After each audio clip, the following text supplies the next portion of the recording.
ओम शांति। 21/10/2023 की मुरली है।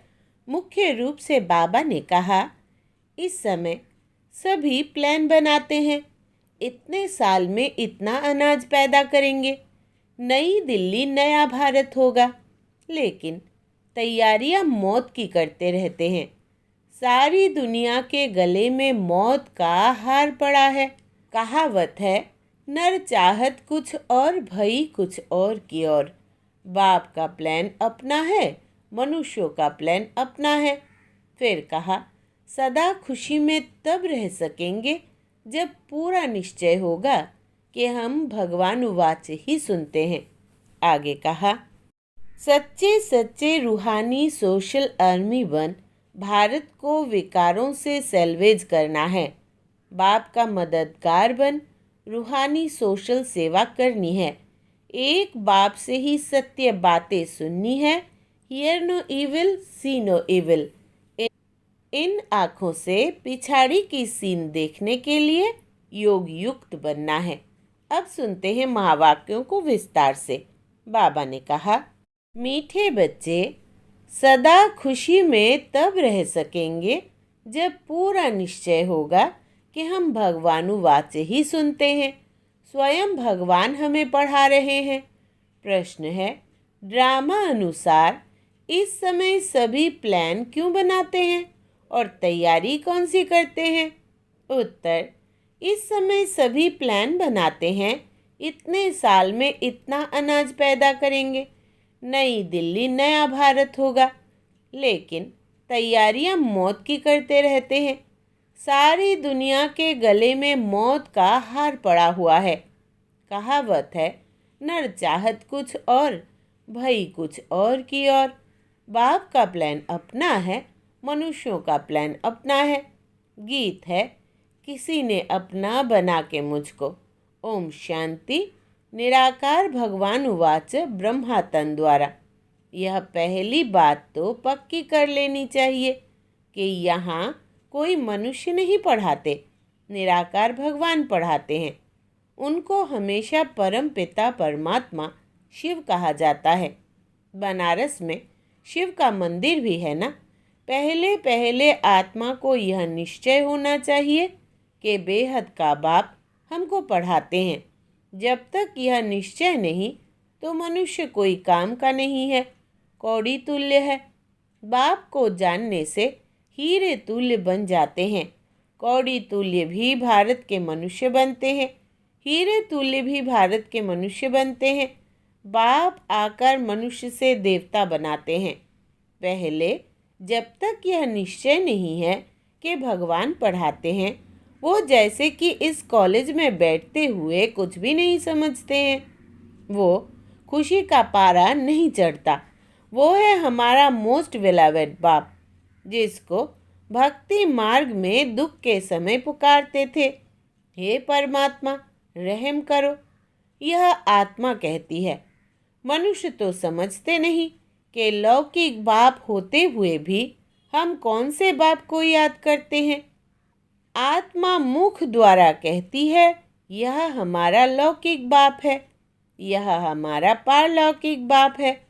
तुम अब देही अभिमानी बने हो, बाकी मनुष्य है देह अभिमानी। उनको आत्मा और परमात्मा का पता ही नहीं है। हम आत्माएं उस परम पिता परमात्मा के बच्चे हैं। यह ज्ञान कोई को भी नहीं है। बाप पहले पहले यह निश्चय कराते हैं, भगवान उवाच, मैं तुमको राजयोग सिखलाता हूँ। तुम देह सहित देह के जो भी संबंध है उनको भूल अपने को आत्मा निश्चय कर मुझ बाप को याद करो। कोई मनुष्य व कृष्ण आदि ऐसे कह न सके। यह है ही झूठी माया, झूठी काया, झूठा सब संसार, एक भी सच्चा नहीं। सचखंड में फिर एक भी झूठा नहीं होता। यह लक्ष्मी नारायण सचखंड के मालिक थे, पूज्य थे। अभी भारतवासी धर्म भ्रष्ट कर्म भ्रष्ट बन पड़े हैं, इसलिए नाम ही है भ्रष्टाचारी भारत। श्रेष्ठाचारी भारत सतयुग में होता है। वहाँ सब सदैव मुस्कुराते हैं, कभी बीमार रोगी नहीं होते। यहाँ भल कहते हैं फलाना स्वर्ग पधारा, परंतु जानते कोई भी नहीं है। इस समय का राज्य भी मृग तृष्णा के समान है। एक हिरन की कहानी है ना, पानी समझ अंदर गया और दलदल में फंस गया। तो इस समय है दुवन का राज्य, जितना श्रृंगारते हैं उतना और ही गिरते जाते हैं। कहते रहते हैं भारत में अनाज बहुत होगा, यह होगा वह होगा, होता कुछ भी नहीं। इसको कहा जाता है नरचाहत कुछ और की और भई। बाप कहते हैं यह कोई राज्य नहीं है, राज्य तो उनको कहा जाए जहाँ कोई किंग क्वीन हो। यह तो प्रजा का प्रजा पर राज्य है, इरिलीजियस अनराइटियस राज्य है। भारत में तो आदि सनातन देवी देवताओं का राज्य था, अभी तो कितने धर्म भ्रष्ट कर्म भ्रष्ट बन गए हैं। ऐसा और कोई देश नहीं जो अपने धर्म को नहीं जानते हो। कहा भी जाता है रिलीजियस इज माइट। देवताओं का तो सारे विश्व पर राज्य था, अभी तो बिल्कुल ही कंगाल है। कितनी बाहर से मदद ले रहे हैं। उन्हों को है बाहुबल की मदद, तुमको है योग बल की मदद। तुम बच्चे जानते हो मोस्ट बेलावेड बाप है, जिससे हमको 21 जन्मों के लिए सदा सुख का वर्षा मिलता है। वहाँ कभी दुख की रोने आदि की बात ही नहीं, कभी अकाली मृत्यु नहीं होती, ना तो आजकल के मुआफिक इकट्ठे 4-5 बच्चे पैदा करते हैं। एक तरफ देखो खाने के लिए नहीं है, कहते हैं बर्थ कंट्रोल करो, नर चाहत कुछ और। समझते हैं न्यू दिल्ली नया राज्य है, परंतु है कुछ भी नहीं। मौत सबके गले में पड़ा है, मौत की पूरी तैयारी कर रहे हैं। बरोबर 5000 वर्ष पहले मुआफिक यह वही महाभारत लड़ाई है। बाप कहते हैं यह तो कोई राज्य नहीं है, यह मृग तृष्णा मिसल है। द्रौपदी का भी मिसाल है ना, तुम सब द्रौपदियाँ हो। बाप का तुमको फरमान है कि इन विकारों पर जीत पहनो। हम प्रतिज्ञा करते हैं हम सदा पवित्र रहे, भारत को पवित्र बनाएंगे। यह पुरुष लोग पवित्र रहने नहीं देते। कई गुप्त गोपिकाएं कितना पुकारती है कि यह हमको मारते हैं। तुम जानते हो यह काम महाशत्रु तो मनुष्य को आदि मध्य अंत दुख देने वाला है। बाप कहते हैं इस पर तुम्हें जीत पानी है। गीता में भी है भगवान उवाच काम महाशत्रु है, परंतु मनुष्य समझते नहीं। बाप कहते हैं पवित्र बनो, तब तुम राजाओं का राजा बनेंगे। अब बताओ राजाओं का राजा बनना है या पतित बनना है? यह एक अंतिम जन्म बाप कहते हैं मेरे खातिर पवित्र बनो। अपवित्र दुनिया का विनाश, पवित्र दुनिया की स्थापना हो जाएगी। आधा कल्प तुमने विष पीते पीते इतना दुख देखा है, तुम एक जन्म यह नहीं छोड़ सकते हो। अब पुरानी दुनिया का विनाश और नई दुनिया की स्थापना हो रही है। इसमें जो पवित्र बनेंगे और बनाएंगे वही उच्च पद पाएंगे। यह राजयोग है। तुम कहते हो हम ब्रह्मा कुमार कुमारियां हैं, तो बरोबर प्रजापिता ब्रह्मा की संतान भी है। ब्रह्मा शिव का बच्चा है, तुमको वर्षा देने वाला शिव है।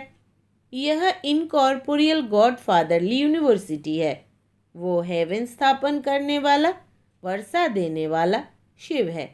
वही गॉड फादर ब्लिसफुल नॉलेजफुल बाप बैठ पढ़ाते हैं, परंतु जब देह अभिमान निकले तब बुद्धि में बैठे। तकदीर में नहीं है तो फिर धारणा नहीं होती। बरोबर जगत पिता के तुम बच्चे हो। ब्रह्मा कुमार कुमारियाँ राजयोग सीख रहे हैं, तुम्हारा ही यादगार खड़ा है। कितना अच्छा मंदिर है, उनका अर्थ तुम बच्चों के सिवाय कोई भी नहीं जानते। पूजा करते, माथा टेकते सब पैसे गवा देंगे। अभी बिल्कुल ही कौड़ी तुल्य बन गए हैं। खाने के लिए अन्न नहीं। अब कहते हैं बच्चे कम पैदा करो। यह कोई मनुष्यों की ताकत नहीं जो कह सके कि काम महाशत्रु है। यह तो जितना कहेंगे कम पैदा करो उतना ही जास्ती पैदा करेंगे। कोई की ताकत चल नहीं सकती। तुम बच्चों को पहले पहले यह बात समझानी है कि यह गॉडफादरली यूनिवर्सिटी है। भगवान एक है। यह एक ही चक्र है जो फिरता रहता है। यह समझने की बातें हैं। मित्र संबंधियों आदि को भी यह रूहानी यात्रा का राज समझाना है। जिस्मानी यात्रा तो जन्म जन्मांतर की, यह रूहानी यात्रा एक ही बार होती है। सबको वापस जाना है। कोई भी पतित यहाँ रहना नहीं है। अभी कयामत का समय है। इतने जो करोड़ों मनुष्य है, यह सब तो सतयुग में नहीं होंगे। वहाँ बहुत थोड़े होंगे। सबको वापस जाना है। बाप आई ही है ले जाने। जब तक यह नहीं समझते हैं तब तक स्वीट होम और सुखधाम याद पड़ नहीं सकता। याद करना तो बहुत सहज है। बाप कहते हैं स्वीट होम चलो, मेरे सिवाय तुमको कोई ले नहीं जा सकता। मैं ही कालों का काल हूँ। कितना अच्छी रीति समझाते हैं। परंतु वंडर है, इतने वर्षों से रहते हुए भी धारणा नहीं होती। कोई तो बहुत होशियार हो जाते, कोई कुछ भी नहीं समझते। इसका मतलब यह नहीं कि पुरानों का ही ऐसा हाल है तो हमारा क्या होगा। नहीं, स्कूल में सभी नंबर 1 थोड़े ही होंगे। यहाँ भी नंबरवार है। सबको समझाना है बेहद के बाप से वर्षा लेने का भी समय है। 21 जन्मों के लिए सदा सुख का वर्षा पाना है। कितने ब्रह्मा कुमार कुमारियाँ पुरुषार्थ कर रहे हैं। नंबरवार तो होते ही है।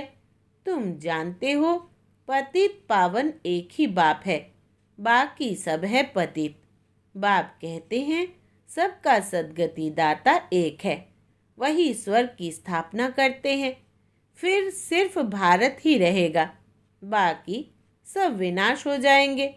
मनुष्यों की बुद्धि में इतनी बात भी नहीं बैठती है। बाप कहते हैं बच्चे मेरे मददगार बनो तो मैं तुमको स्वर्ग का मालिक बनाऊंगा। हिम्मते मर्दा मददे खुदा, गाते तो है खुदाई खिदमतगार। वास्तव में वो है जिस्मानी सल्वेशन आर्मी। सच्चे सच्चे रूहानी सल्वेशन आर्मी तुम हो। भारत का बेड़ा जो डूबा हुआ है उनको सल्वेज करने वाली तुम भारत माता शक्ति अवतार हो। तुम गुप्त सेना हो। शिव बाबा गुप्त तो उनकी सेना भी गुप्त। शिव शक्ति पांडव सेना। सच्ची सच्ची सत्यनारायण की कथा यह है। बाकी सब है झूठी कथाएं। इसलिए कहते हैं see no evil, hear no evil. मैं जो समझाता हूँ वो सुनो। यह है बेहद का बड़ा स्कूल। इस यूनिवर्सिटी के लिए यह मकान बनाए हैं। पिछाड़ी में यहाँ बच्चे आकर रहेंगे। जो योग युक्त होंगे वो आकर रहेंगे। इन आँखों से विनाश देखेंगे। जो स्थापना तथा विनाश का साक्षात्कार तुम अभी दिव्य दृष्टि से देखते हो, फिर तुम इन आँखों से देखेंगे। इसमें बड़ी विशाल बुद्धि चाहिए। जितना बाप को याद करेंगे उतना बुद्धि का ताला खुलता जाएगा। अगर विकार में गया तो एकदम ताला बंद हो जाएगा। स्कूल छोड़ दिया तो फिर ज्ञान बुद्धि से एकदम निकल जाएगा। पतित बना फिर धारणा हो न सके। मेहनत है। यह कॉलेज है विश्व का मालिक बनने लिए। यह ब्रह्मा कुमार कुमारियाँ शिव बाबा के पोत्रे पोत्रियाँ हैं। यह अब भारत को स्वर्ग बना रहे हैं। यह रूहानी सोशल वर्कर्स है जो दुनिया को पावन बना रहे हैं। मुख्य है ही प्योरिटी। श्रेष्ठाचारी दुनिया थी, अभी भ्रष्टाचारी है। यह चक्र फिरता रहता है। यह दैवी झाड़ का सैंपलिंग लग रहा है जो आहिस्ते आहिस्ते वृद्धि को पाएगा। अच्छा, मीठे मीठे सिकिलधे बच्चों प्रति माता पिता बाप दादा का याद प्यार और गुड मॉर्निंग। रूहानी बाप की रूहानी बच्चों को नमस्ते। हम रूहानी बच्चों की रूहानी बाप दादा को याद प्यार, गुड मॉर्निंग और नमस्ते बाबा नमस्ते। धारणा के लिए मुख्य सार। पहला, सच्चे सच्चे रूहानी सोशल आर्मी बन भारत को विकारों से सैल्वेज करना है। बाप का मददगार बन रूहानी सोशल सेवा करनी है। दूसरा, एक बाप से ही सत्य बातें सुननी है। Hear no evil, see no evil. इन आँखों से पिछाड़ी की सीन देखने के लिए योग युक्त बनना है। वरदान है, अपसेट होने के बजाय हिसाब किताब को खुशी खुशी से चुकतू करने वाले निश्चिंत आत्मा भव। विस्तार है, यदि कभी कोई बात कहता है तो उसमें फौरन अपसेट नहीं हो जाओ। पहले स्पष्ट करो या वेरीफाई कराओ कि किस भाव से कहा है। अगर आपकी गलती नहीं है तो निश्चिंत हो जाओ। यह बात स्मृति में रहे कि ब्राह्मण आत्माओं द्वारा यहाँ ही सब हिसाब किताब चुकतू होने हैं। धर्मराजपुरी से बचने के लिए ब्राह्मण कहाँ न कहाँ निमित्त बन जाते हैं। इसलिए घबराओ नहीं, खुशी खुशी से चुकतू करो। इसमें तरक्की अर्थात उन्नति ही होनी है। स्लोगन है, बाप ही संसार है, सदा इस स्मृति में रहना यही सहज योग है। बाप ही संसार है, सदा इस स्मृति में रहना यही सहज योग है। अब मातेश्वरी जी के मधुर महावाक्य। अजपाजप अर्थात निरंतर योग, अटूट योग। जिस समय ओम शांति कहते हैं तो उसका यथार्थ अर्थ है, मैं आत्मा उस ज्योति स्वरूप परमात्मा की संतान हूँ। हम भी उस पिता ज्योतिर्बिंदु परमात्मा के मुआफिक आकार वाली है। बाकी हम सालिग्राम बच्चे हैं तो हमें अपने ज्योति स्वरूप परमात्मा के साथ योग रखना है। उससे ही योग रखकर लाइट माइट का वर्षा लेना है। तभी तो गीता में स्वयं भगवान के महावाक्य है, मन मना भव। मुझ ज्योति स्वरूप पिता के समान तुम बच्चे भी निराकारी स्वरूप में स्थित हो जाओ। इसको ही अजपाजप कहा जाता है। अजपाजप माना कोई भी मंत्र जपने के सिवाय नेचुरल उस परमात्मा की याद में रहना। इसको ही पूर्ण योग कहते हैं। योग का मतलब है एक ही योगेश्वर परमात्मा की याद में रहना। तो जो आत्माएं उस परमात्मा की याद में रहती है उन्हों को योगी अथवा योगिनियाँ कहा जाता है। जब उस योग अर्थात याद में निरंतर रहे तभी विकर्म और पापों का बोझ नष्ट हो और आत्माएं पवित्र बने, जिससे फिर भविष्य जन्म में देवताई प्रारब्ध मिले। अब यह चाहिए नॉलेज, तभी योग पूरा लग सकता है। तो अपने को आत्मा समझ परमात्मा की याद में रहना, यह है सच्चा ज्ञान। इस ज्ञान से ही योग लगता है। अच्छा, ओम शांति।